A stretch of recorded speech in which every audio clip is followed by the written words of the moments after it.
let's talk about today's consumer real quickly. You might be saying, hey, Steve, why do I have to know, right? Why do I have to learn about today's consumer? I just want to know how to get more leads from my website. Understanding how today's consumer differs from those just 5 and 10 years ago helps you refocus your websites on maximizing all conversions. Now, we'll talk quickly about the millennial buyer. And what I want you to understand about the millennial buyer is, what does she want? What does this millennial buyer want when buying a car? What do the experts say she wants? You know what the experts say that she wants?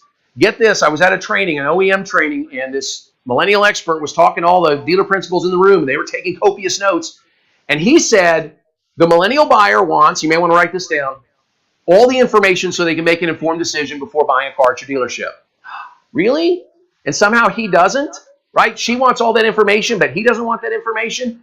It doesn't matter if you're a baby boomer. It doesn't matter if you're millennial or if you're anything in between. Everybody wants all the information so they can make an informed decision before buying a car. See, that's why millennial studies are stupid. The answer is because they can. They want all this stuff because they can get it. The other reason millennial studies are stupid is because the term millennials covers a 20-year spread. Today, that means someone who's 16 to 36 years old is a millennial. I can tell you that a 36-year-old has a whole lot more in common with a 56-year-old than they do a 16-year-old. And so that means that a 36-year-old millennial has more in common with a baby boomer than they have in common with a 16-year-old fellow millennial. Now, there's a great study out there from Driving Sales that tells us that 99% of consumers, when they start the buying process, expect a hassle. 99% of car buyers expect a hassle when they start the process. So when we talk about today's consumers, it's not about the millennial buyer, it's about the connected buyer. Everybody's online. Everybody expects the exact same thing when they're online and about to buy a car. So when we look at the connected buyer, it's important to understand the way things have changed over time. Okay? In 2004, a company called DME Automotive found that the average buyer visited 5 or more dealer lots before they bought a car. But by 2014, that had dropped to 1.6. A separate McKinsey study from last year showed that 68% of car buyers visited 2 or fewer dealerships before they bought a car. Now, why is that important? It's important because it means they have all the information, right? They have everything they need to buy a car before they show up at your dealership lot. And they're learning that online.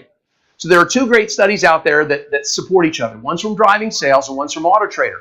And these 2 studies basically say the same thing. They say that 61% of buyers make their very first contact with you when they walk on your lot. Only 39% pick up the phone and call you, do a chat, do a text, send in a lead before they buy a vehicle from you. This is important as we talk about today. So that's the reason when we talk about what a conversion is today, we're not just talking about the 39% that submit a lead, but we're also talking about that 61% and the things that you need to do to get more of that business. Now, let's start talking about the 39%. I love the 39%. These are the typical conversions that we've always thought of today. Those are the form leads, those are the calls, those are the chats. Now, why do I love the 39%? Because if you have great processes, you can win here. You can win the 39%. With the 39%, you have an opportunity to shine, right? You can do things like the perfect appointment. So I like the 39% because I can control the entire process, right? I can control it from the beginning. Can I control the up that just shows up to buy a car? You know, I can to some extent, right? But I can't be as prepared. I like ups, right? The 61%. But I love the 39% because I get a chance to ensure that they have a VIP experience.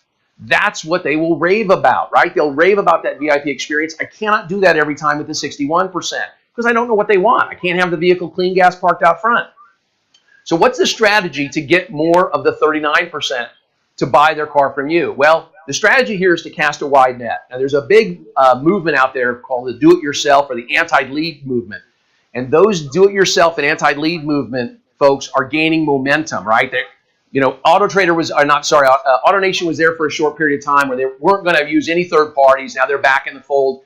The fact of the matter is you can't do it all yourself. The do-it-yourself and the anti-lead movement folks cannot cast a wide net. Not everybody goes to your website, and not everybody who goes to your website is going to fill out, get an e-price form. There are different things, different kind of forms, different calls to action that are going to appeal to different customers. So if you're in the do-it-yourself model or the 100% anti-lead movement model, you just need to ask yourself, right? which buyers can I live without, right? I mean, because you're going to be living without some buyers unless you're willing to cast that wide net. Now, there are three remaining considerations when we talk about the 39% and your website and the one goal, right? What is the one goal of our website once they get there, right? First goal was to attract the visitor. Second goal was to convert them into a buyer. So we've got to have three considerations that we think about when we're talking about that 39%. First, we've got to balance lead generation and the annoyance factor, okay? We can't be in their face constantly with 62 chat drop-ins while they're trying to search for cars on our site. We're going to drive people away. We need to balance lead generation versus information. If we give them everything they need to know, everything, without ever gathering any information from them, there's a good chance they're going to take what we've given them and go to our competitors. Now, we also need to look at the info that we require on the forms. The required fields on the forms actually make a difference. In fact, there was a good study by AutoBytel, I think last year, that showed that there's this huge drop when you require a phone number on your forms, that people abandon that form at an enormous rate. Now, that's a third-party site, but dealer sites, we see the same thing. So it's going to vary based on form type, but you want to make sure that you don't require too many fields, because there really is some drop-off when you're looking at required fields. So really, these things are required. These are live forms from a dealer site. The one on the left is a GM site, and we see this a lot with the GM websites. And so GM dealers out there, you want to go out and make sure that you're not requiring these fields. This one, I'm trying to get an e-price, and guess what? It asks for my address, my city, my state, my zip code. If you really need those things, then leave them on the form, okay? But chances are you don't really need my address, right? You really just need my name and my email address.